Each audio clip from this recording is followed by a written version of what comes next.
पवित्र आत्मा के साथ घुले मिले। पहला कुरिन्थियों के पत्र अध्याय 6 वाक्य 17 में लिखा है, और जो प्रभु की संगति में रहता है वह उसके साथ एक आत्मा हो जाता है।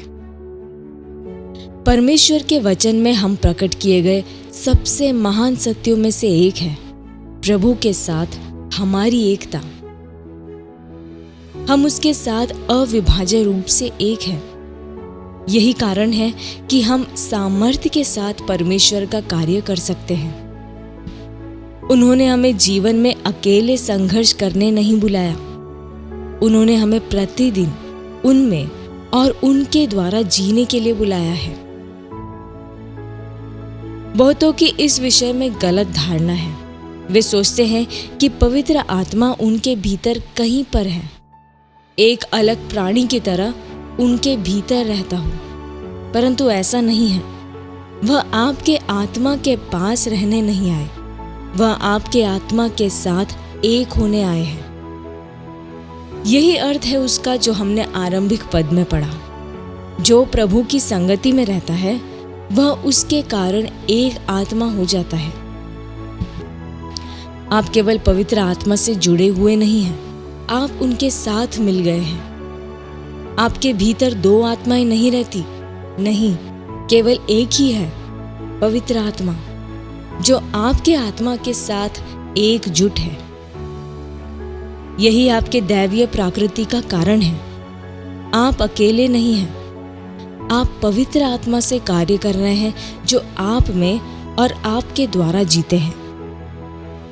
इसका अर्थ है कि जब आप कार्य करते हैं तो केवल आप ही नहीं होते। जब आप बोलते हैं तो केवल आप ही नहीं बोलते। जब आप अपना हाथ बढ़ाते हैं तो वह केवल आपका हाथ ही नहीं होता, वह आपका हाथ है और पवित्र आत्मा का हाथ है। एक हाथ, परमेश्वर और आप एक होकर। यही मसीह में आपकी वास्तविकता है। आप परमेश्वर को अपने साथ रहने के लिए प्रयास नहीं कर रहे, वह आप में है और आप उनमें हैं। उनकी उपस्थिति आपके भीतर प्रासंगिक नहीं है, वह निरंतर है। चाहे आप इसे महसूस करें या नहीं, वह वहां है। इस समझ के साथ एक नई चेतना आती है, आप उनमें सामर्थ्य है।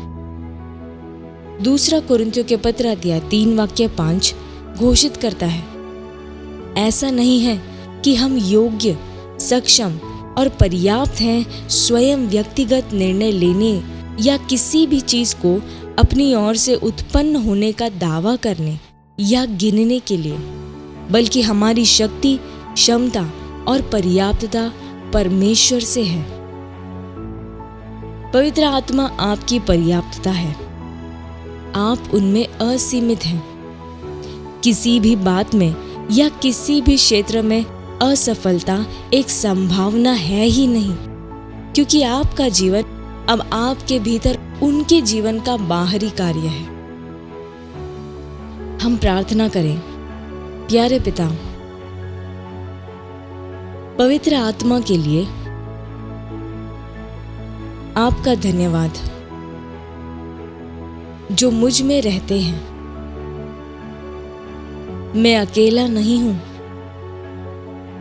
मैं उनके साथ एक हूं। मैं इस एकता की चेतना में जीता हूं। प्रतिदिन आपकी बुद्धि, सामर्थ और उपस्थिति में चलता हूं।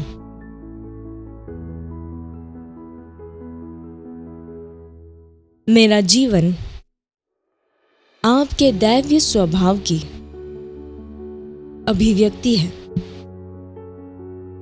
मैं आपकी सामर्थ्य से भरा हूं।